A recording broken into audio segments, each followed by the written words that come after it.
Prepare yourself for Earthling Entertainment with your hosts, Joe and Ryan. Hello, and welcome to another episode of Earthling Entertainment with your hosts, Joe Wakefield and Ryan Lang. I'm Joe. I'm Ryan. Hey, how's it going? Hello. Yeah, so thanks for listening. This is our 26th episode. We're very happy to have you here. It's a good run. And what we've done here is at Earthling Entertainment, we do a little bit of the spooky, a little bit of the creepy, a little bit of the ghosts or the monsters, the cryptozoology. Then we have a segment called Ryan's Disclosure Discussion, which is all about aliens. After that, the latter half of the show is entertainment news. Maybe a celebrity died, maybe there's a weird casting, or maybe something else that we just think is fun. Sometimes we play games. Yeah, it's a good show. How you doing, Ryan? It's the best show, Joe. It's best one I've ever been a part of. Fair enough. So if you guys like what you hear, please download the episodes. That is the best way to help us defeat the almighty algorithm. I'm not sure why, but yeah, download it. That's the key here, people. It's not enough just to listen anymore. Apparently not. You got to put in that extra umph and click a button. So what we do at Earthling Entertainment, sometimes it's entertainment. You know what? A little bit of both. X-Men. How did you feel about X-Men? Because when that show came out, we were young. We were like in second, third, fourth grade. The original one, it was like Fox Kids, or was it WB? That song is still on my playlist for like my workout playlist. The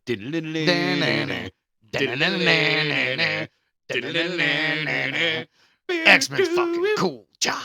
And I remember my favorite character when I was a kid was Beast, and he literally gets arrested and imprisoned in like the first episode of season 1, and I don't even think he gets out until like season 4, like way later, like near the very, very, very end, he gets out. And well, there were some really dark and deep stories in that, man. They did the Dark Phoenix, and I know what you're talking about, and I it's indeterminate. As an adult, we can go through these shows. We can binge them. They're everywhere. So if we really want to, I'm sure we can go on Disney Plus and watch them all.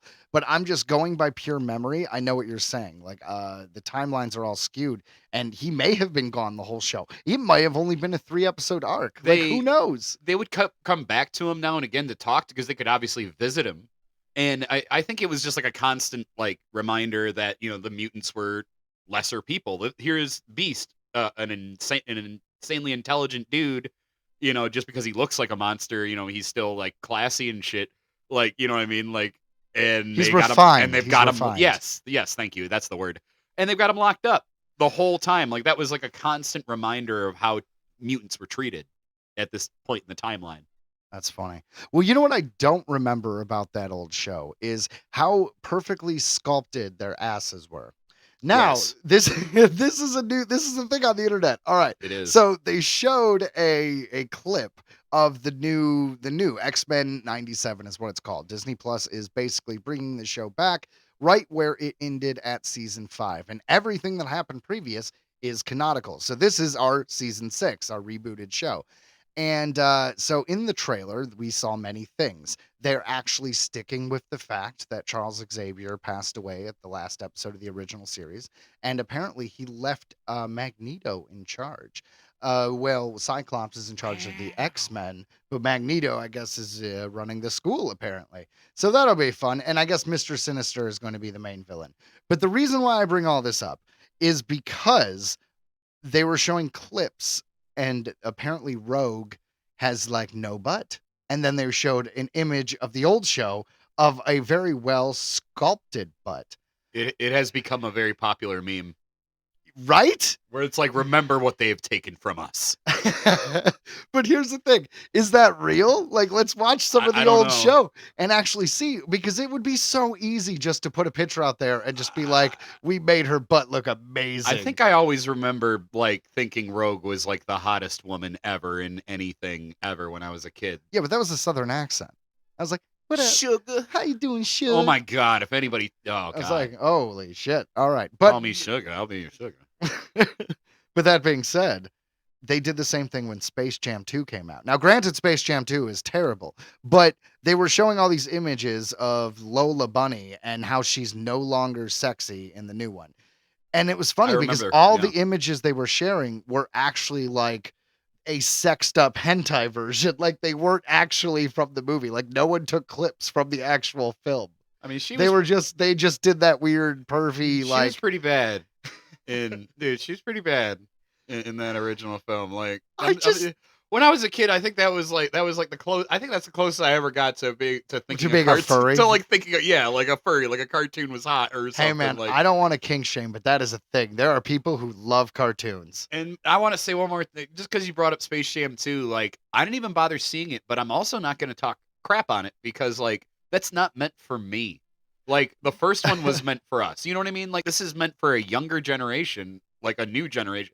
Okay, all right. Here, objectively, there's story problems. Spoiler alert, real quick. The kid is like a video game designer. The dad who plays basketball doesn't understand, and they do not at the end take the opportunity when Bugs Bunny is deleted. They don't take the opportunity to have the kid reprogram the world and save the world. And it was like a perfect story arc, and they didn't do it. So fuck all the other reasons why people don't like Space Jam 2.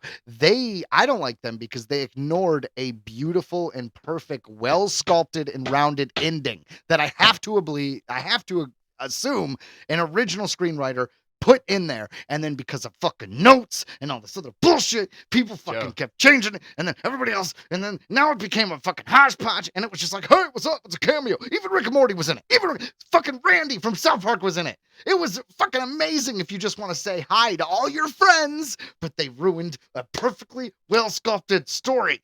Anyways, so I don't know if you guys X-Men... can tell, but Joe is very heated on this subject. Yeah.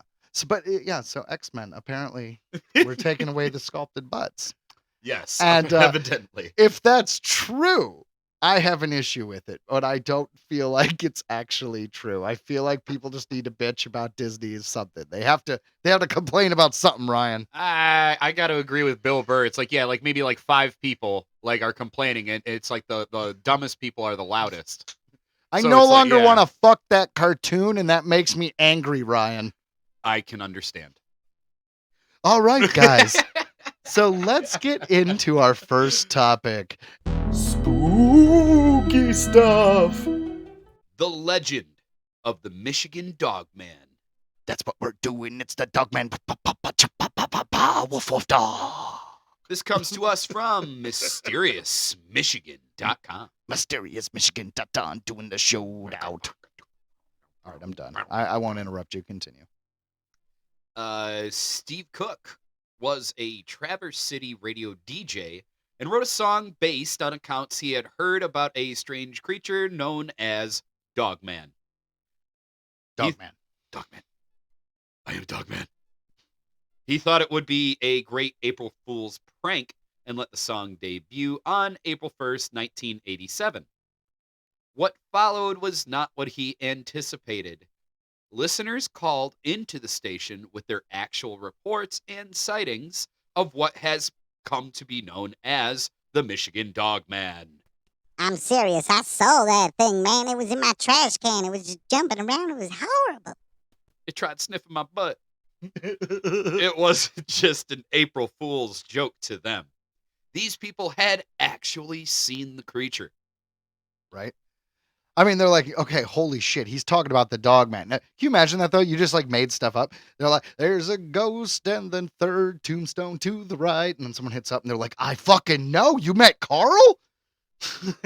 You know Carl? Holy shit, everyone knows Carl. Yeah, the tombstone to the right. Yeah, absolutely. I mean, what coincidence otherwise? He had a lot of unfinished business, man.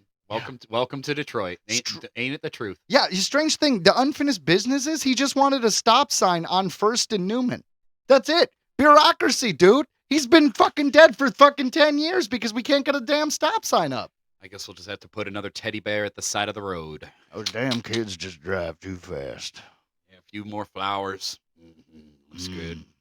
I don't know why we became Sling Blade for that part. Back to the Dogman. The legend claims the Dogman appears on the 7th year of every decade in the northern woods of Michigan, and it would seem all over the state and Wisconsin too. Okay, but we're claiming him as Michiganders. Yes, that's Yes, ours. he is the Michigan Dogman. If, Fuck you, Wisconsin. You Yeah. get your cheese. I was gonna say, yeah. What do you got? Like a cheese, Wisconsin- like a Wisconsin's cow fine. monster. They also have beer. They do. They got beer. Yeah. What? Wisconsin. Come on, Ryan. All right, we can share Dogman with. All right, Wisconsin we're if sure. they can There you share go. some There you go, beer. Ryan. There you go. All right. If you've had an encounter with our lovable cryptid canine, send us a message. Oh, sorry, I'm reading something else, but hey, you can send us a message if you've seen the Dogman. Send us a message. Yeah, we'd love to say that. Facebook is the best place to do it. Facebook Yeah. Messenger. Actually, I really would like to hear. And it doesn't have to be the Dogman. To be honest, if anybody who listens to this podcast has had any kind of experience where you've seen something supernatural or cryptid, we would love to hear about it. We'll even put you on the damn show. Oh wow, and he's sorry, didn't mean to interrupt. I was just saying they've got a bunch of so this guy did get readers sending him encounters. Oh yeah, they totally did. Did you read the legend? Yeah. Oh yeah. Yeah. Yep. I already read the legend. So, Excellent. do you mean the lyrics? You want me to read because there's like a whole ass song. Yeah, I want to by hear this- the song. All right, so here we go. I have no idea how it goes. I'm gonna. All right, yeah, we Uh, should later. We should see if we can find the song. But That'd continue. be cool. Yeah, we'll post it, and I'm gonna do this. What was it? Captain Kirk style. Here we go. Spoken word. Yes. Okay, cool just like William Shatner. Here Summer we go. morning in early June is when the legend began. At a nameless logging camp in Wexford County, where the Manistee River ran. 11 lumberjacks near the Garland Swamp found an animal they thought was a dog. In a playful mood, they chased it around till it ran inside a hollow log. A logger named Johnson grabbed him a stick and poked around inside. Then the thing let out an unearthly scream and came out and stood upright. None of those men ever said very much about whatever happened then. They just packed up their belongings and left that night, were never heard from again. It was 10 years later, in 97, when a farmer near Buckley was found, slumped over his plow. His heart had stopped. There were dog tracks all around. All right, is this actually a song, or are you just reading of what happened? It rhymes at the end. All right. 7 years had passed with the turn of the century. They say a crazy old widow had a dream of dogs that circled her house at night and walked like men and screamed.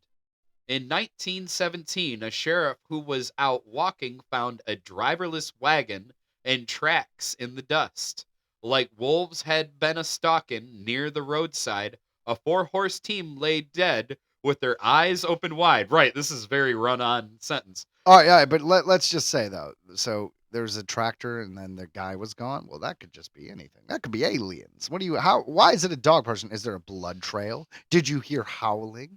I have more questions. Well, they're Mr. saying they are Lyricist. saying it's that they receive dog tracks and Dog tracks. How big were these dog tracks? I have a dog. He's a miniature pincher. That would not be a dog I would think would eat somebody.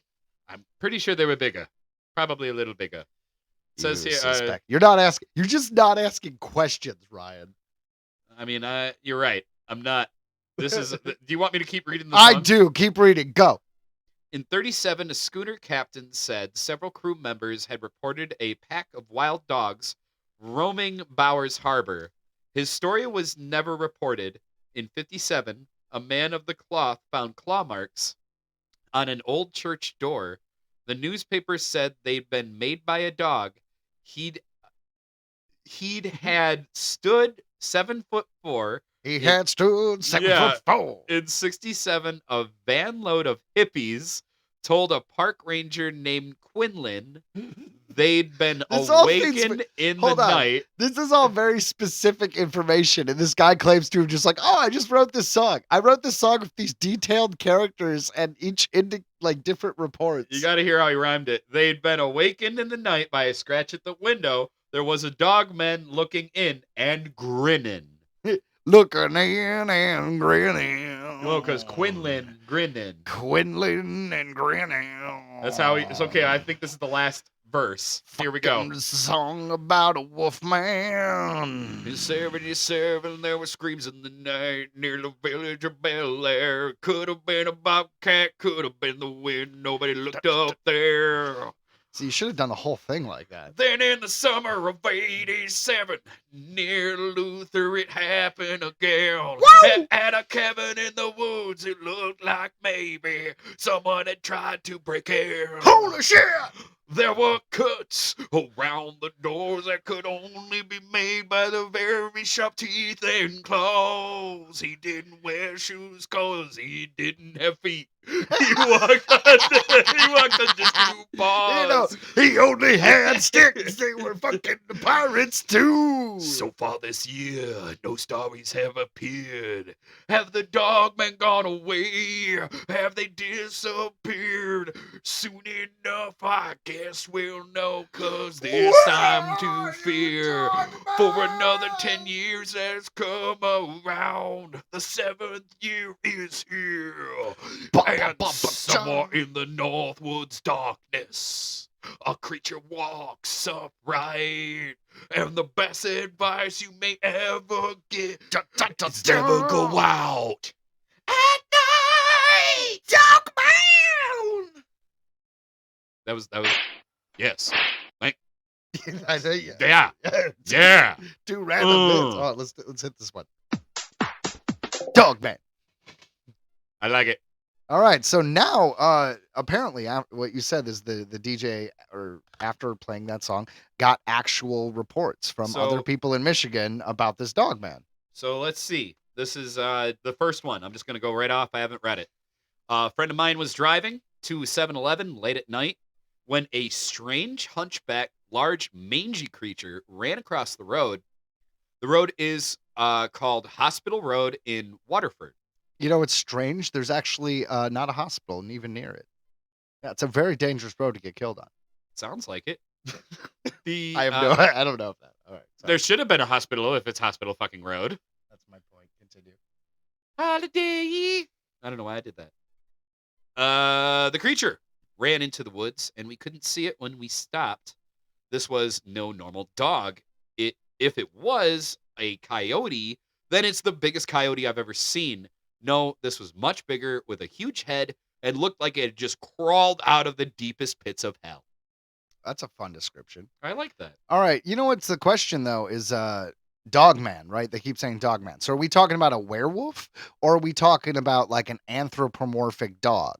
Like, like a fantasy creature where you'd play a game where they're just happen to be humanoid like animals, or is this a werewolf?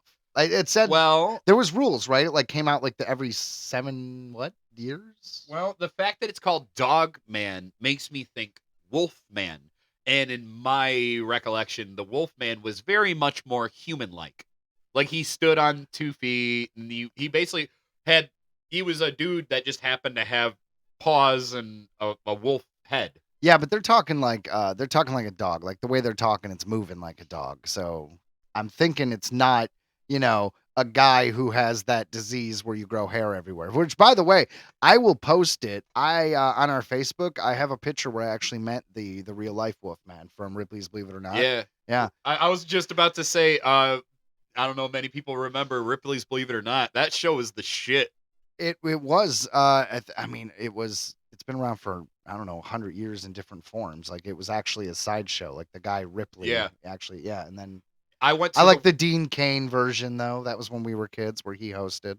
I got to go to the one in St. Augustine, Florida. I brought that up on this podcast because I got to go on the ghost tour in St. Augustine, and that was one of the recommended haunted things. When I was a kid, I was obsessed with haunted stuff, so my mom made sure we went to all those things. And now, as an adult, you have a paranormal podcast. Congratulations, Ryan! You've Dude, made it. Isn't this sweet? You have amounted to the same thing we've all thought we would. I stuck to it. I was true to myself. True to myself, man. That's how you do it. But anyways, I'm serious. I want to know what you think. You don't think werewolf. You think hairy guy or feral human is what was your guess. I guess just the because here's the thing. We're going to discuss. We're going to discuss after each encounter where we stand. Right now, I think it is an actual werewolf. So it's got to be like a smaller one if they're going to classify it as dog. Well, they said it was way bigger than any dog they've ever seen. True, and it's not like wolves.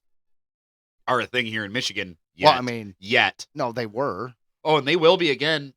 Oh, dude, for I real. think there actually is wolves in the UP and then like other rural parts of Michigan. But you're right. There's not like we don't have a wolf problem. Dude, they're introducing wolves into certain parts of the country and shit now because of like kind of, and a lot of hunters are like, we get it. You think you're doing a good thing, but it's like there was a reason we eradicated a lot of things when we all moved into societies because, they'll kill your children and your dog and stuff. Well, no one wants dead children and dog. Don't say that. But here's the thing, dude. You know what I imagine is it's a weird metaphor. There's a candle, right? And the candle's burning. And now the candle it's in like a jar. And one side burns more than the other. So then you get that hole where it's liquid against the glass on a corner of it. And then the top is a little bit like, just kind of curled up. And you think, well, I'm going to cut off the curled up part and put it in the bottom so it'll melt and add to the wax. But little do you know, the more you fuck with it, the wax gets too high and drowns the wick because the wick has burned down lower than possible to add more wax. And I feel like that's humans fucking with nature in general, taking species, putting them back. It's like, dude, the candle will burn fine. Leave the candle alone. But no, fucking mammoths. Don't misunderstand. I'm all about mammoths. I'm just saying. We're bringing species back to the dodo, the thylacine. Let's bring it all back. Fuck it. Velociraptors. Fuck it. Bring him back. All right. Bring him back. All right. So we're going to get back to the Michigan DogMan. Ryan, please, if you are ready, what is the next encounter? I've got one from 2011. All right. So pretty recent. Well, I mean, relatively. 13 years ago. Yeah. My wife and I were on our way back from the store when it came lumbering across the road on all fours.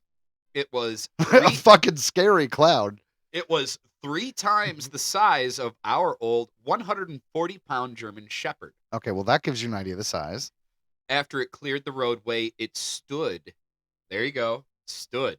And trail, that's where the demand comes in. That's what I'm talking about. Okay, but even if you think it's a man, they just said it was like 3 times. So that would be like a 400-pound man. That'd be like the biggest, fattest guy ever.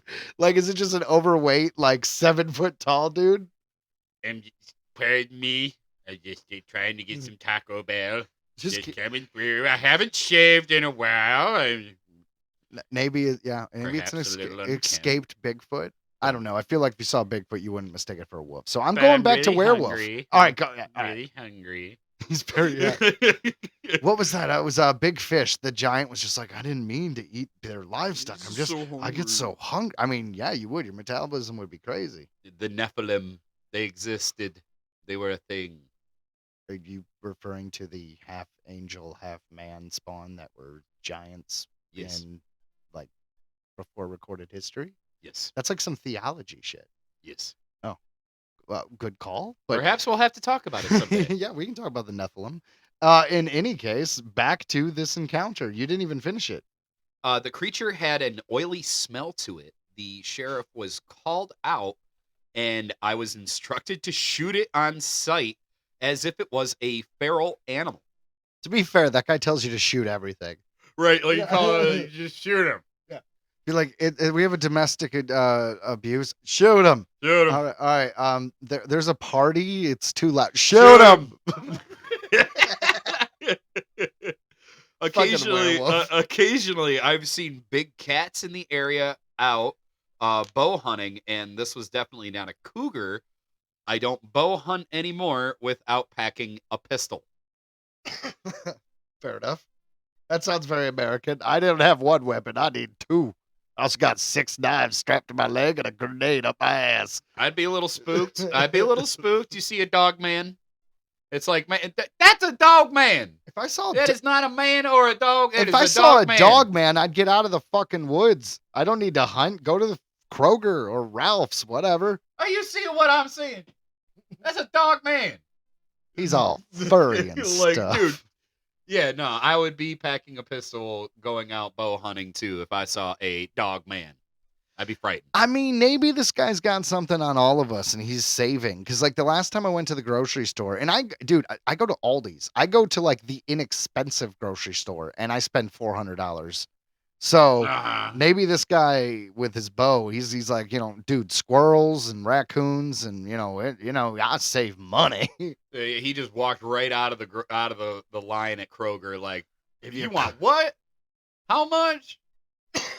Dude, yep. Grab the bow. everything That's does it. We if all you should cook just it do long that. enough. Yep. That's it. Just start. Everybody become hoarders. Become Bow hunters and hoarders. Become preppers. That would be kind of a fun life. Like it'd We be all alone. made fun of preppers. No one's gonna be making fun of them when shit hits the fan. Yeah, well, you know what? I feel like they had their day in the sun during COVID, and if And you they didn't, still screwed if up. you, well, I'm They just saying, still screwed if you up. didn't take advantage of all your prepping, then you're probably not going to get another one before you're dead. I'm just saying that was your shot. That was your time to eat that 5-pound barrel of rice and not have to leave your house. How So was that spam? If you didn't waste that, I mean, if you wasted your opportunity, I feel like that's on you. Dude, the true sufferers are the children of these extreme preppers, because it's like, I don't want to have spam. Eat the again. freeze-dried lasagna. Eat that shit. We bought enough of it to last till you're in high school, so you better like it. You'll be taking it for lunches. Oh, dude, that would be horrible. Actually, Think it's about really that. smart. I would love to give MREs to the kid when you send him to school for lunch. That would be so badass. Master has given Toby a Whopper. Like I'm telling, like you give that kid a Whopper or something, like This is the greatest food of the gods. like oh my, like yeah, he'd melt. Well, the thing about nutrition in the United States, which is really unfortunate, is we accomplish tasty. Like there's everything tasty. You want the sugariest, you want the fattest, you want the best tasting stuff you'll have anywhere in the world. It's right here. But it's all designed to kill you, and you're going to get fat and have a heart attack by 23 and die. So you have to balance it out with a couple leaves. And carrots, root vegetables. I'm not kidding though. Like we have the worst nutrition in the world. Nothing does beat a Whopper taste wise though.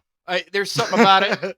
It's one of a kind. Like But- no other burger tastes like that. But the thing is, I feel like all this bad food, you can tell yourself that like we're gonna do it in moderation, right? Like we'll have one fast food a month, and then we'll stay healthy, and that's great. And if you can stick to that, perfect. But the problem is, it's so much easier to get the crappy food than it is to get the good food. It is, and the crappy food is cheaper. You can go to any place and get $1 burger. Try to get anything that isn't like bad for you objectively, fat and all that stuff, and it's I guarantee a lot more money. Well, and I try, like I've really been trying lately to like avoid anything with like bread and stuff. Like so you can pull Apparently it off. bread is the secret to like if you avoid bread, you like will lose weight usually. And like- it depends on how active you are, but Like you go to Taco Bell, you can get the Power Bowl. So it's basically essentially just a giant burrito in a bowl yeah, without it's just the ingredients in a yeah. bowl. And it's delicious. The steak's amazing, and I don't even think it's 500 calories. So Yeah. and it's big. I will say that if there's ever like a podcast award show and they're like the best two who could just go off on a tangent that has nothing to do with their original topic, because that's right, we're talking about burrito. No, I'm sorry, Michigan Wolfman. Tacos are always Mich- relevant. It's fair. And to be fair, we are recording on a Tuesday, which does make this Taco Tuesday. So Hey! technically, it is on topic. You are right. Yeah, goddamn right. You're damn right. All right, I got one more that this guy, a reader of his, sent in. All right. This says, and I'm pretty sure this is a newer article. So, about 8 years ago, which would be what, like 2016? Sure. When a couple friends and I were out shining a field off of, I don't know what that means, shining a field. They're shining a field. That's off what we do. of, It means like doing some weird thing. okay, They're like off of candy some- flipping. It means like we're doing acid and a little bit of ecstasy, and masturbating in a pond while shining- looking at, what is it, tentacle porn. Fuck, shining. I just think about, The Shining, like Red Bad. You think so? They're Red just Bad. sitting. All right, so they're just sitting in a circle on pillows, looking at each other intensely, trying to make each other's nose bleed. Red Bad. Shining. Red Bad. Use the shining. I Which could use a drink. Is what I love about Stephen King though? His obsession with psychic children. There's so Yes. many books with psychic children. The Institute was amazing. The Institute was amazing. Hey, if anybody likes Stephen King books and you're sleeping on the Institute, you should totally read that. It was relatively new. It came out in the last 5 Definitely years. one of the better of the new ones. I Definitely. loved it. Me too. I thought it was actually like it kind of like meets the X-Men thing that we were talking about in a weird way. Kind of, you know what, to me, it expands on the world of Firestarter because Yeah. in that book, a lot of Firestarter is her being, they called it the farm in that book, but it was her basically dealing with the government, trying to figure out her powers. And then the Institute is, well, you can imagine by what I just said. I don't know why. I'm sorry, I'm laughing. I don't know why it's so funny to me because all of a sudden I have this like. Wait, we left on a tangent again. I'm sorry, Ryan, sorry. back to the Wolfman. Hold on, I gotta say this. I have this image of Stephen King just petrified of children because he just suspects that all of them have they're some all like psychic. horrible, evil, like angry psychic power. Oh my God, that would be the funniest skit in the Like, world. he's Like like- him grocery shopping or just doing anything. Yeah, there's like kids just give him weird stares and he just looks terrified going about his business. like, You know, we'll get one where he like grabs a kid by the shoulders and he's just like, I know what you can do. The kid just looks freaked out. oh, dude, that's I don't know why, but yes, I'm just imagining him Oh. just cowering from children in public, just like, oh I can't go to parks anymore, Ryan. my. There's too many of them. There's too many kids. I can't Because single if it someone out. tells you they can't go to parks anymore, the first thing that pops in your head is not that you're afraid of kids. Oh god, I don't know why that was so damn funny to me, but it was. So we shine towards the field, coming down. Hold the on. road. How far did you get into this one? We should start it over. No, this is right here at the start. Yeah, I start literally, it it up. was just off of Summit City Road in Kingsley, Michigan. We shined towards the field, coming down the road, It was immediate. and turned around to shine it again. We hit Oh, the like middle. the headlights. So probably to look for deer, All right. for like eyes. Okay, so that's way less weird. I get it. So yeah, I remember going deer sighting when I was a kid. With my parents, like literally, we would do it up north all the time. Yeah. My whole Uh, tangent about masturbating is just a little inappropriate now. Well, it's not inappropriate. Oh, It's totally okay. natural, Joe. It's okay. Oh, Hey, everybody does it. We made a bad joke. We all spank it. We're gonna get kicked off the internet. Oh, that'll do it. Yeah, Right, the internet. Yeah. We'll challenge that. And in the middle of the field, something stood up and started to run towards us very fast across the field. Spoiler, I think it's the DogMan. I hit the gas, and there were about 200 yards of field between us and it.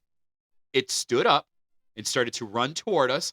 When I hit the end of the field, Oh shit, so this is like a face-off. Like he's like, Yeah. all right, man, I give my car and we face off with this fucking DogMan. The DogMan car's running. He's running. And I just start my engine and I go, eat to pieces. We're crap getting closer. on your We're getting face. closer. We're gonna fucking hit him. It's a goddamn fucking Michigan DogMan. I wish I had a crash button. Hold on.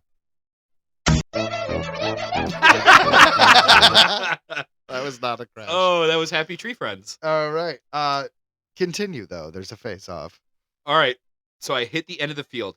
It was 20, 30 feet away from the side of the truck. I looked down. I was at 60 miles per hour. In a field, that's pretty good, man. It's like bumpy. I never looked back and never went back. And that goes for all of us in the truck. So Oh, that's wait. their So did story. he like swerve to the right? They feel like there's a piece missing. Does I just talking through it? It Like just it said, said like they were running towards each other. yeah, it said I hit the stood up towards us very fast across the field. I hit the gas. There was about 200 yards of field between us and it. It stood up and started to run toward us. Yeah, see, it's toward him. And when I hit the end of the field, it was 20, 30 feet away from the side of the truck. So it sounds like They kept going like and maybe it was they run. kind of they passed it. Like maybe he did like a slight turn Yeah, and it ended up yeah. at the side. It was running next to him towards the end. Yeah. All right. So all right. I feel like so- I feel like that wasn't written well.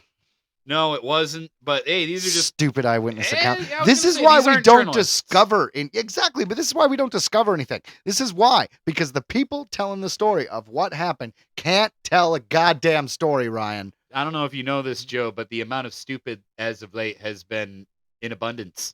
That's true. And here at Earthling Entertainment, we implore you to watch the film Idiocracy by the writer-director I Mike can't. Judge. I can't. It I is the tried. prophecy of the future, Ryan. Go away, Baton. Everyone is just getting stupider. See how? Go watch Idiocracy. And then get Early 2000s. Great film. And then go get a burger at Buttfuckers. Yeah, Fuddruckers over time got so yeah, sports. It turned into Buttfuckers, Which is amazing. which was a choice for sure. There's no other eyewitnesses of this dog man. Nah, there was a couple others, but they were really wordy, and I didn't feel like getting into all that because we all know how well the general public types. So I wasn't gonna read all that crap. So I read the shorter ones. The point is, there is a dog man in Michigan. It's a thing, and I think it is a werewolf. and I think you asked me one time what story I told, and I told you about the Wampus Kitty. Oh. And I remember having people correct me and say, no, that has to be the dog man. I do remember bringing it up in Scouts and stuff and having people mention the dog man. So it's actually not the first time I've heard of this. Excellent. Well, you know what? I'm gonna look more into it because I feel like there's deeper to explore about this Michigan dog man. So I'm gonna say this is the end of part 1. We are going to cover it again in the near future, because I feel like there's more to discover. And if there turns out there is nothing more to talk about, I will just inform you of that in a later podcast. And it hits home because we're Michiganders here. We're from Detroit metro area. So I mean, I've lived a lot of places, but I definitely call Detroit home at the moment. And I grew up here, and it is my home in my heart forever. My son was born here, so that's got to mean something. Michigan, man. It is a paradox indeed. Ha. So, yeah, man, that's it for this week's spooky stuff. But get ready for Ryan's disclosure. Oh, hold on. Let's do this right. Ryan's disclosure discussion. Yup. I'm going to talk about a video that kind of went under my radar, honestly. Like, I've seen this video, but I didn't hear much about it. I'm wondering why Jeremy Corbell didn't jump on it, but either way, I like this video, and it kind of resurfaced on me to get today. So I found a... To be clear, this is a video of a UFO sighting. Correct. Or a UAP. Correct. And it's pretty sweet. And Joe hasn't seen it, so we're going to watch it together right now. There's no sound, so you're just going to listen to us watch it. Yes. All right, so it's from a plane, obviously. Yep. It's on a side view. Now watch. A little bit of a cloud, upper left-hand corner. Here it comes. Oh, yeah. Okay, so it did look like something flew by. All right, let's watch it one more time. It's a short. It's a round disc shape with like a fin around it. So, and it looks like it's going bottom forward the way it's been described. See? I mean, it looks like it's on an angle, like it's turning, like it's like our jets would. And it looks like classic flying saucer. I mean, if it's real, then it's like, holy shit, that's a flying saucer. I mean, it's hard to tell if it's real or not, because it is hard. It looks to me like it is. It's definitely moving past the plane. You know, it looks like it's flying by. And here's another question: whether or not the video is real, what if it is a military plane, a new stealth plane? What if it is? I don't know. I want to believe it's aliens. What do you think, Ryan? I like it. And that's why I brought it up, because this is, well, you know what I mean? Like it's, you see. You think it's aliens, or what do you think? It looks metallic. Let me see if I can slow it down. Yeah, let me see. Hold on. And here it comes, and right. All right. I mean, it looks like, I swear you could almost see a shine on it. Yeah, at the very end, there is a shine in the upper left-hand corner. It kind of looks like the Flight of the Navigator, that 80s movie. Do you remember that one? No. Yeah, it's during Disney's weird time where they were doing all these kind of crazy films. Well, anyways, Sarah Jessica Parker is in it, and she's very young.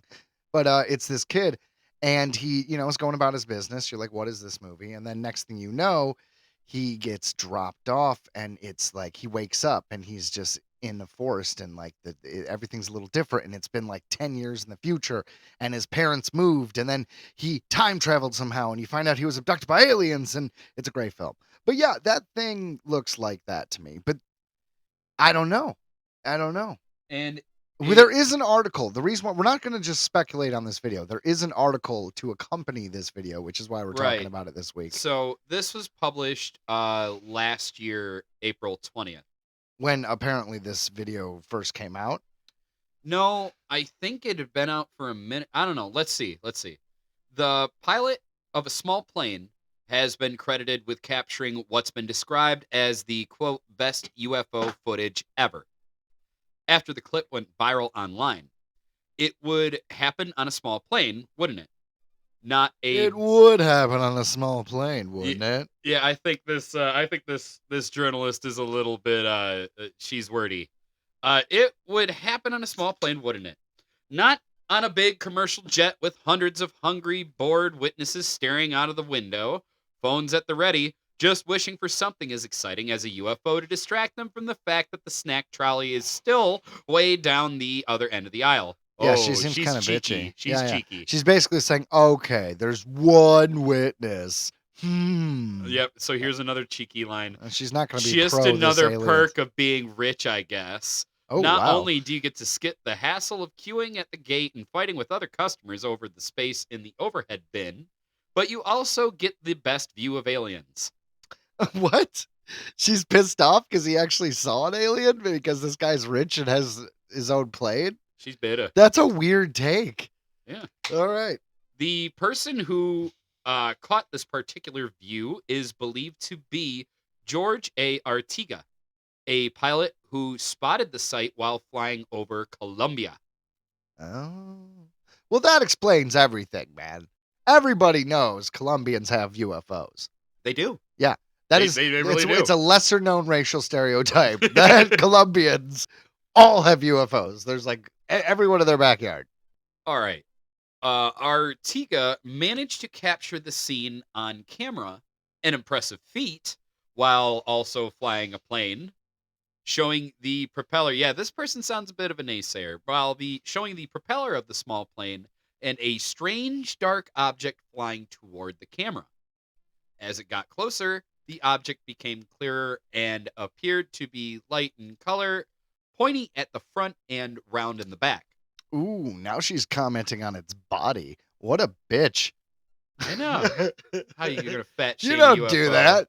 You don't talk about someone's fat ass. What a dick. I'm sorry, continue. It quickly zoomed off out of sight, but definitely not out of mind.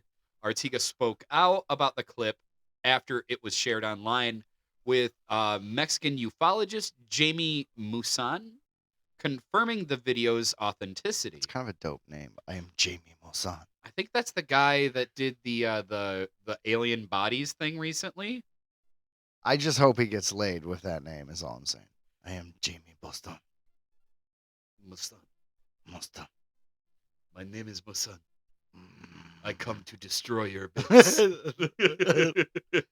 Rough. In an interview with Musan, Artiga said the object was initially stationary and appeared to float in the air between Medellin and Santa Fe. Yeah. Okay. Well, that wasn't in the video. That thing was not stationary. And he does have a co-pilot. His co-pilot also spotted the object, watching it as it approached the aircraft. Artiga reported that he maneuvered the plane to follow the UFO, claiming that it didn't look or behave like a balloon, drone, or aircraft. Yup. After the video of the UFO was shared online, it was picked up by UFO enthusiast The Hidden Underbelly, who posted it on YouTube and wrote, "In this footage, we get a clear view of this object, and it looks damn good. It seems to be a saucer-shaped craft." Okay. All right. Hold on. I want to talk a little bit about this. A UFO enthusiast. All right.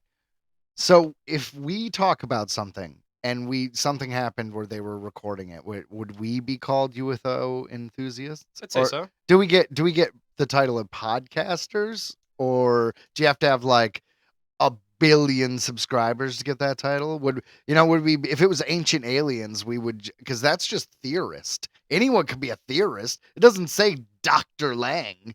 Like, I'm just saying, man. Yeah, like I guess, like, yeah, what would you say? Like, I guess you could say like we're a paranormal podcast, or maybe we're like we're not like a conspiratorial podcast. I want to or- be a spooky enthusiast. Yes, we are spooky enthusiasts. I am an enthusiast for spookiness. I am too. Excellent. There we go. All right. Sorry to interrupt there. I just thought it was an important topic. The clip has been shared elsewhere across the internet, prompting some to declare it to be the best UFO footage ever. Simply the best. Musan seems to agree, as he shared a snippet of his interview with Artiga and wrote, "We are facing one of the greatest UAP evidences of all time, captured by the captain pilot aviator, George Artiga. So if it's not a balloon, if it's not a bird, and it's definitely not another plane, what could it be?" And here there's like a little follow-up. It says the best ever UFO footage has its authenticity confirmed. This is a different journalist on this website here. This is on the Lad Bible. This is from Olivia Burke. It says, we've all got our hopes up while watching a supposedly genuine video of a flying saucer, only to find out it was a mishappen birthday balloon or the work of a tech whiz who wanted to trick the world. But every so often, it turns out that the clip is 100% authentic. And this is just so happens to be the case with a video dubbed the best UFO footage ever caught on camera. Pilot George A. Artiga was swooping through the skies above Antigua, Colombia, when he spotted something strange in his path, which stopped him in his tracks. In broad daylight, a strange dark object can be seen suddenly emerging through the clouds, thousands of feet in the air, and zooming past the cockpit of the small plane he was flying. The quick-thinking pilot incredibly juggled his controls with his camera to capture the extraordinary moment, which subsequently went viral, and he and his co-pilot watched in awe. As it got closer to Artiga, the mysterious flying object became clearer in view and appeared to be light in color, pointy and front and in the back. And I've seen actually clips of that had someone talking over it, so I didn't want to play it. But they kind of slowed it down, and it looks metallic to me. Of course it looks metallic. Of course it's metallic. It's the flight of the Navigator. Artiga, sorry, I got nothing to say. I haven't seen it. All right. I'll think of something else, man. It is clearly an alien, but you know, I always thought, and it looks good to me. It does look good. It doesn't look what fake. if they forgot to turn on their cloaking? Like at the end of the day, like everybody fucks up, right? Like you've locked your keys in your car or something like that. So But it's with- small. what if there's so many aliens out there and just these guys forgot to flip the switch and they're just like, shit, Like, what would you Dude, say? the Galactic Council is gonna be so pissed. Well, yeah, and who's to think that it's not just irresponsible? What if it's adolescent aliens or a race Joyriding. or a race that's not supposed to be here? You know what I mean? that they just kind of made their way over, because I'm sure everybody knows of us. All right, so it's like, dude, those are the Glingdors. They've just figured out how to get to different planets. No one told them they're not allowed to interfere with lesser species.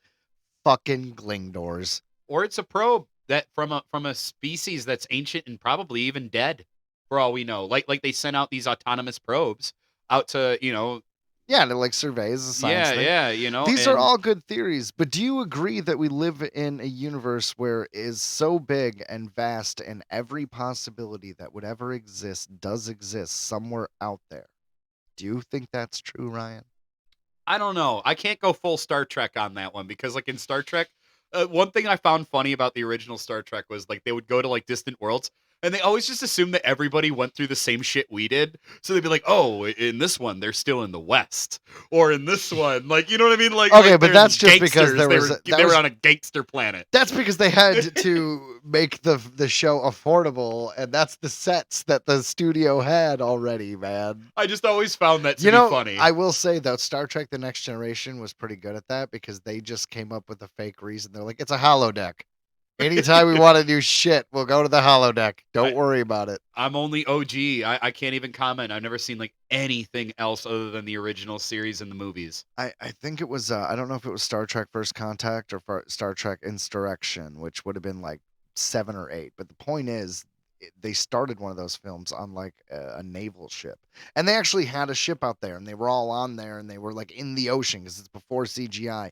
And I just remember thinking, this is so unnecessary. They're just starting the movie in a holodeck and they're gonna like pay for everyone to have these different costumes and a fucking boat, and all the insurance comes from having this. Like, it's Star Trek. Unless you're going back to see space whales, there's no point.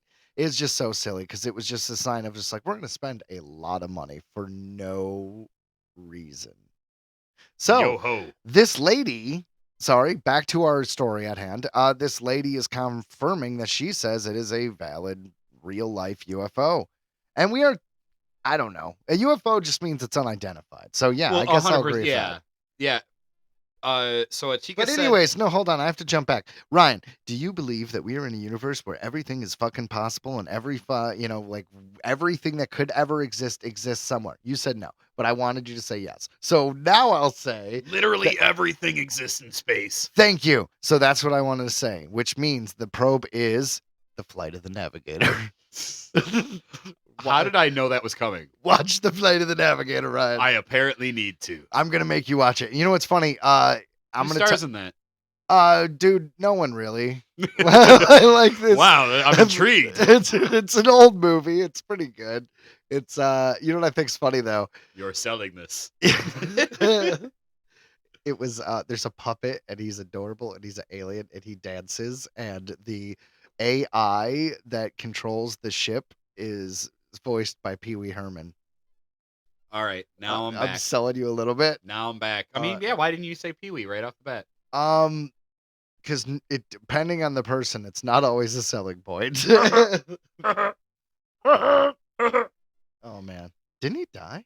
He totally did. Oh, that's sad. Recently.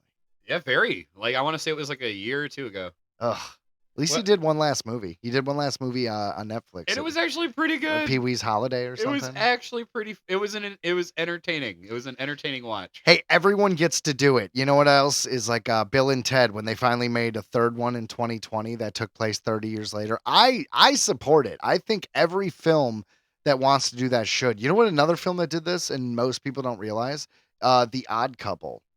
So The Odd Couple had a movie, and I think it was like the 60s or 70s, and they made their sequel, and it was like 93. It was literally like 20 years later. So it's not like this is a new thing, Ryan. That was someone's dream. To like make that second one. They grew up on it, and they were writing that. Well, dude, they got for the decades. same actors and everything. Like, Yeah. it was a sequel. That was someone's dream. Like, they wrote that script, like, watching the movie, I'm sure. Excellent. So you agree this alien is Flight of the Navigator? Yes. Excellent. All right, we can move on now. I'm sold. Artika said that the object had initially been stationary and then seemed to float in the air between Medellin and Santa Fe before it drastically picked up speed and beelined towards them.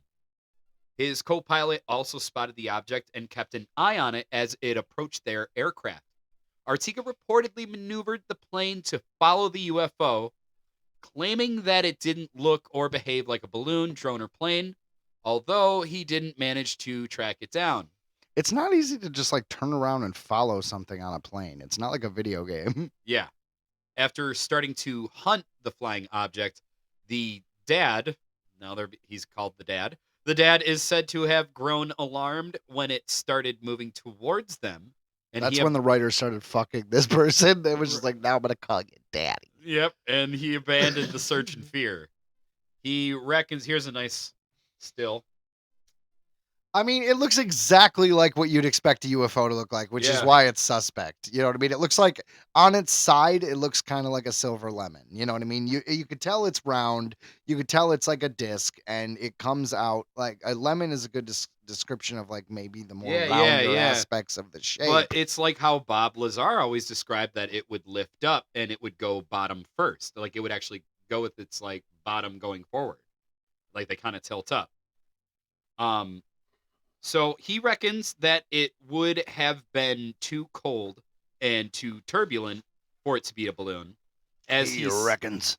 As he says, it would have popped or blown away at 12,500 feet in the air, while that close to another aircraft, but the jury's still out on exactly what it was.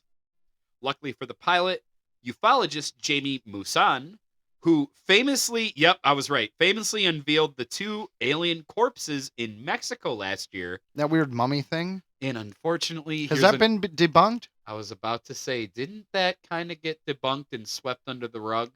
Well, no one seems to talk about it. That's- If he that's what actually yeah. found alien bodies, I feel like someone would be still talking about it. I mean, we all looked at them. They looked like paper mache. Let's face it. And that was one thing and here's my thing with my disclosure discussion.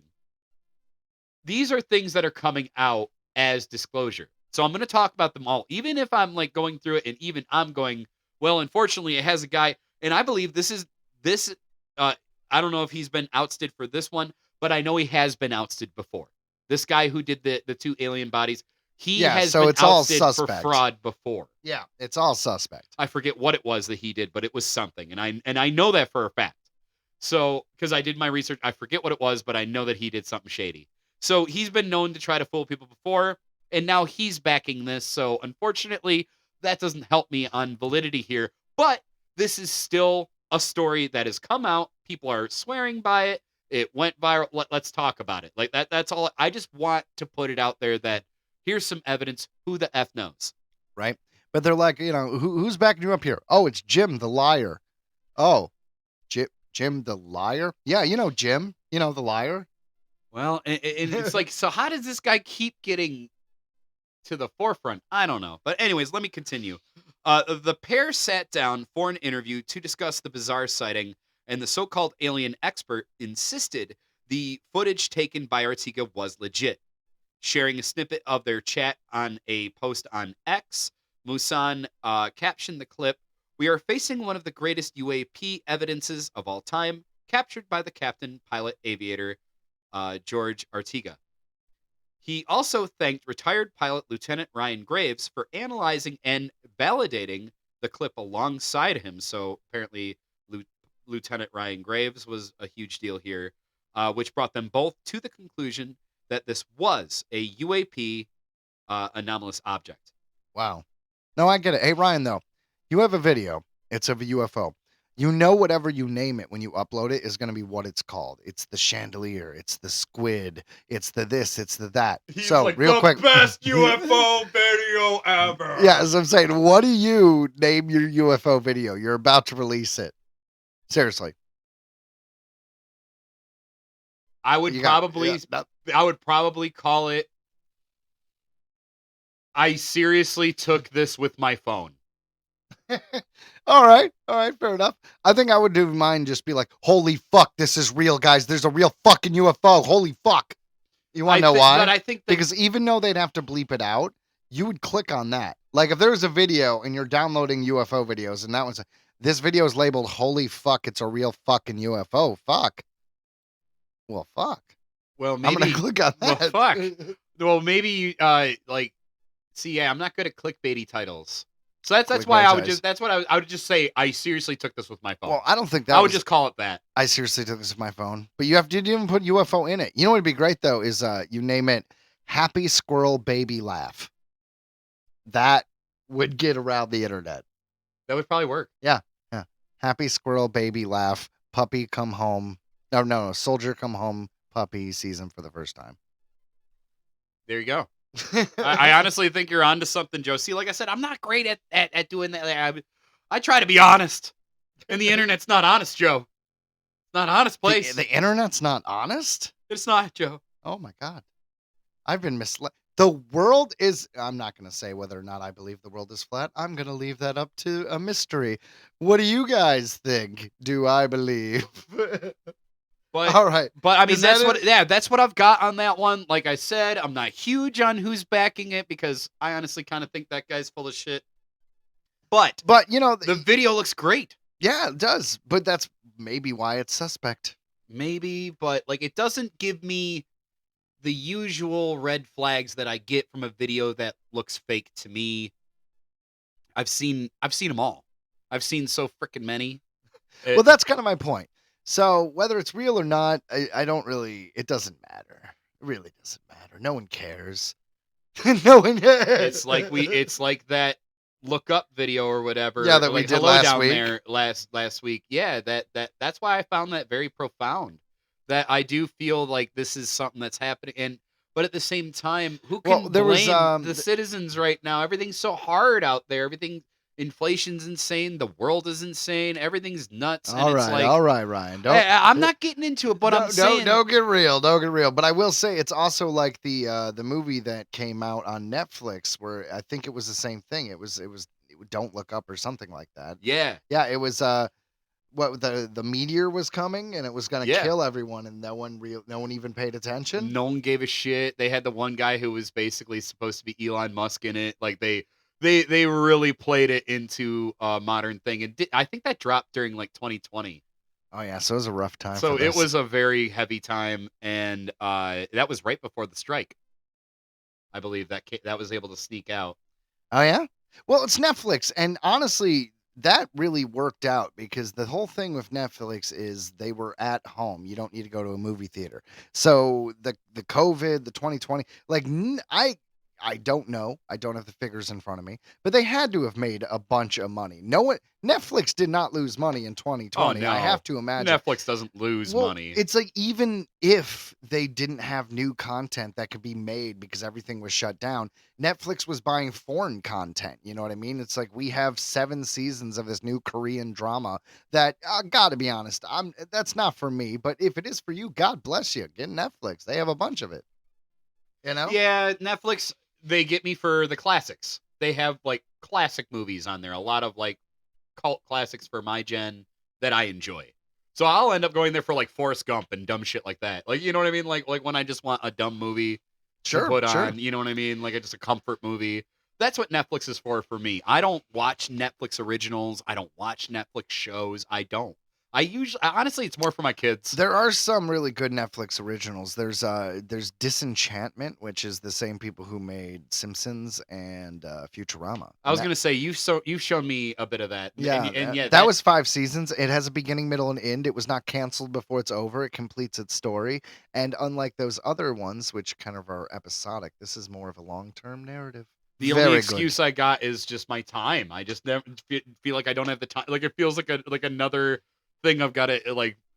Sure, I mean, but that's the point of in. Netflix is you just kind of like put it on in the background. True, but man, my schedule right now. I just don't have that much freaking time. But I have to really want to watch something. But yes, Sure. no. When it comes to that video, I'm honestly I'm gonna go ahead and say 50-50. I don't think it's his fault that the one guy that jumped out to support him happens to be a guy that's kind of announced it before. Yeah. I mean, think about that though. Like you're in politics or you're doing something like that, and you're trying to run. You really believe in your platform, and then like someone you just do not like the worst person comes out and says, "I support him," and you're like, No, don't. So it's not his fault. I don't want to be that That's guy. what I'm saying. So it's not his fault. So I'm going to give him the benefit of a doubt. And we know Jeremy Corbell, a guy like him, he just released a video that was filmed in 2018. So sometimes when it was filmed doesn't mean that's when it was released. Yeah. And that was just last year, according to this article, that it was filmed. So it would make sense that if Jeremy has sniffed this out, he's going to have to actually hunker down how he does, how I respect it. He's going to go into it. He's going to interview him. He's going to actually go into everything. So who's to know? This might come up again. Absolutely. All right. Well, I think that was a pretty good discussion this week. And we started very much getting into more of the movie talk a second ago, and that's our segue into our next thing. Here it is. From the depths of the internet, prepare yourself for headlines! Headlines! All right. Coming to us from Variety.com. Marvel's The Fantastic Four lands its cast. Pedro Pascal. Sorry. Yeah. So Fantastic Four, Daddy man. Pedro Pascal. They finally on February 14th, which was the day after our show. So this may be a little late, but this is the soonest we could report on it. Yeah, February 14th. Yep. So we got Pedro Pascal, As Mr. Fantastic, Reed Richards, Vanessa Kirby. and she is playing Sue Storm, otherwise known as the Invisible Woman. She's looking good. Joseph Quinn. Joseph Quinn, you guys might know from Stranger Things season 4. What was his What name? a great Eddie Munson. Yeah, It was Eddie Munson. What a great pick for the Human Torch. What a great pick. Johnny Storm, Sue Storm's brother. Usually they're twins, and I don't think they're going to be because of the age. But yeah. And there you then go. I know this guy honestly only from Andor. Evan Moss Backrack. Yes, he was recently in the film that was a comedy, No Hard Feelings, with Jennifer Lawrence. Oh, I heard that she gets full frontal nude in that. Yeah, and if you're a fan of that, there you go. It's a good I movie. am. Yeah. I am. But he played a ex-boyfriend at the beginning of that film, a tow truck driver. He Like was I said, funny. He did a great job. I only know him as the bad guy, kind of from Andor. He turned out to be the backstabber of the group that Andor was helping out. So that's all I know of him. But great actor. Like I said, Andor, in my opinion, I still say is the best Star Wars series out there. But anyways, let me jump back into the story. Yeah, the Fantastic Four has been announced. Here we go. The Superhero Quartet, the first characters created for Marvel Comics by Stan Lee and Jack Kirby, will be played by Pedro Pascal as Reed Richards, I Vanessa, just said that. Vanessa Kirby as Sue Storm, Joseph Quinn as Johnny Storm, and Eben Moss Backrack as Ben Grimm. As part of the casting announcement, Disney has swapped the release dates of the Fantastic Four, now set for July 25th, 2025, and Thunderbolts, now set for May 2nd, 2025. Those are two of the 4 Marvel tentpoles currently set to open in 2025, along with Captain America: Brave New World. Yeah, and they got to do good because let's be honest, Marvel's in a slump right now. A lot of people like the Marvels itself, which I actually really like that movie, didn't make any money at the box office. And besides for Guardians of the Galaxy 3, most people weren't a fan of most Marvel stuff the last few years, with the exception, of course, of Loki as well. And Blade as well is going to be coming out in 2025, it says here. Blade is never coming out. So 4 Marvel films are also scheduled for 2026, including Avengers: The Kang Dynasty. That might change because of Jonathan Majors being fired as Kang. I don't know if Kang's going to still be the bad guy because they have 2 choices. I thought Doctor Doom or whatever. Well, I mean, they might introduce him in Fantastic Four. Who knows? But Kang was going to be the big bad. He was going to be the Thanos. So now they either have to replace him or they have to shift gears and make a different bad guy. It really seems like they're going to have to. I mean, I really think that if they were to replace it with a good enough person, they could probably actually pull it off better. Like if they just got another actor to do the same character, I think everybody would understand. Like, oh yeah, that guy was a psycho. We all heard the clip. So yeah, it's just rough because they've already showed like variants of the character also played by him, and there's been a lot of them. So it's weird to just be like, and then there's like this bunch that don't even look like that guy. And I mean that they could do that too, right? They could just do like an alternate version of him. They're gonna have to. Right. So I mean they could pull it off. Fuck it, they could do anything. But yeah. So it says that's a ramp up from 2024. Marvel only has Deadpool and Wolverine for theaters on July 26th. Yeah, this is the first year that Marvel only has 1 film coming out. Just 1, Ryan. And I like it's got a X here from Marvel Entertainment with like a X post. Yeah, with like a Valentine's Day photo, which I think is pretty awesome. And it's obviously Pedro Pascal. They've got all of them here. Did you see this one? That's pretty sweet. Oh yeah, it's a likeness of all the characters. Yeah, they did a good job.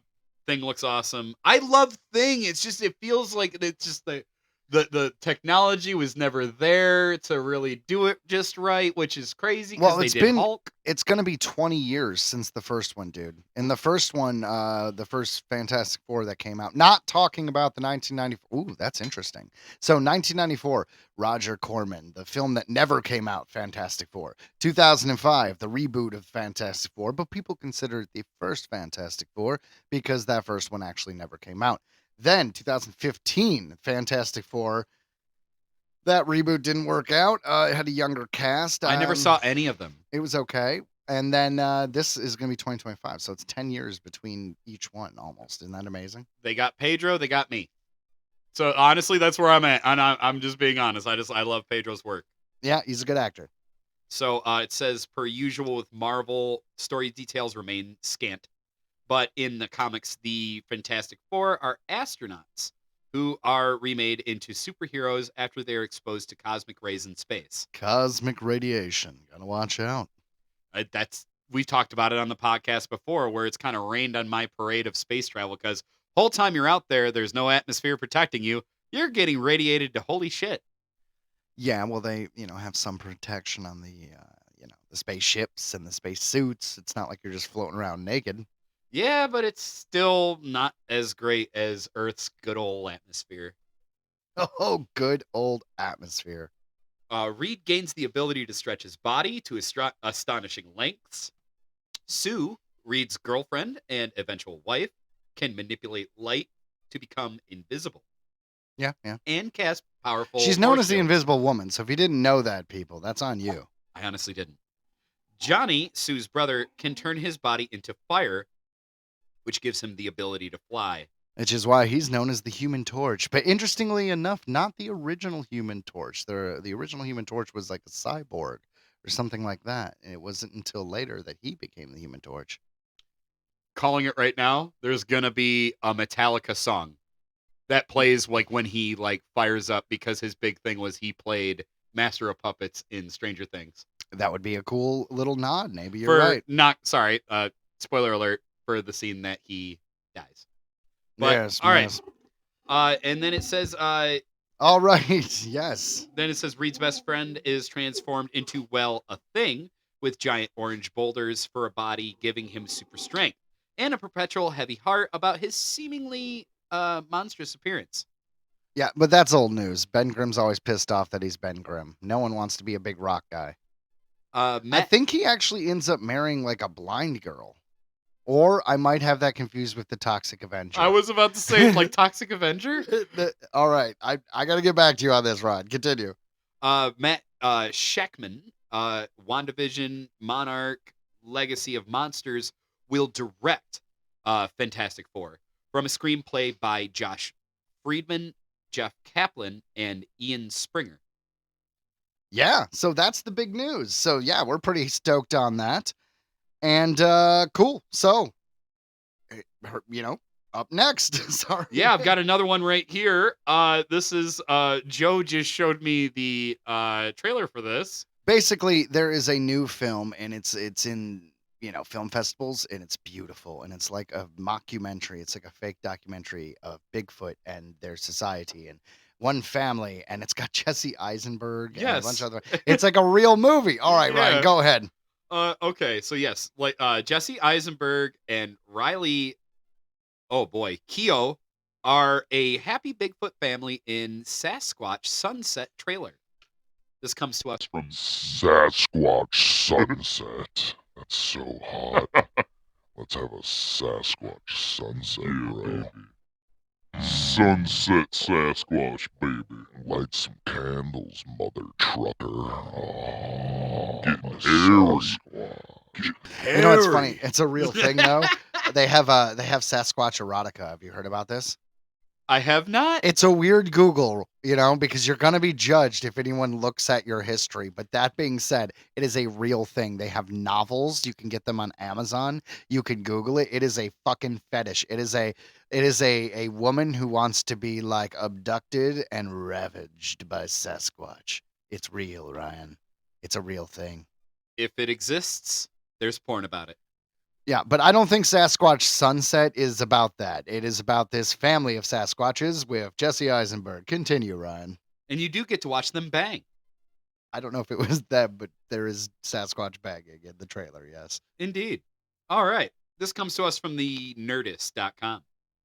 Smartphones haven't exactly bolstered belief that mythical creatures actually exist. We all walk around with video cameras in our pockets now.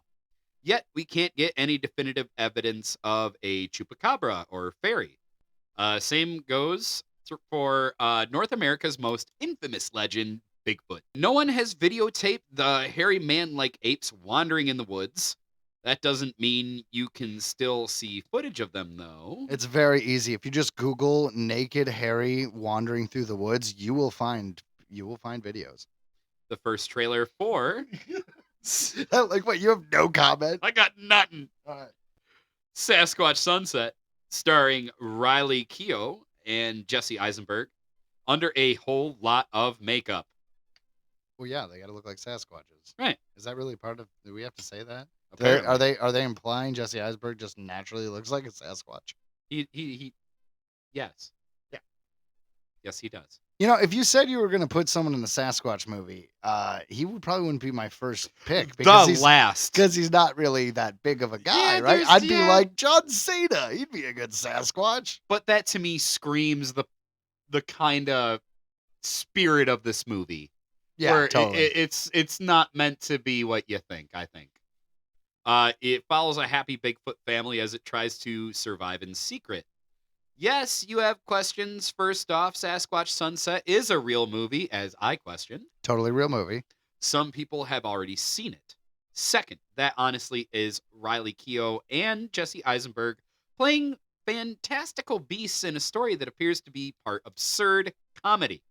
You know, it makes sense, though, because if I'm a famous actor and someone comes across me like, hey, there's this weird project they're pitching. It's low budget. They're not going to pay you much, but it might have, award prestige.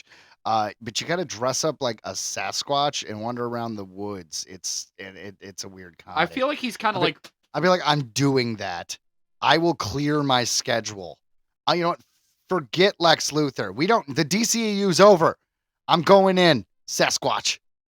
I feel like he's kind of following that Daniel Radcliffe way where it's like you're starting to do like weird movies. Into the Squashverse.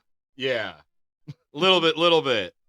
And also part moving family drama. And yeah, okay, fair enough. And part treatise on, that was a weird word, I don't know if I pronounced that right, on mankind's dominance over the natural world.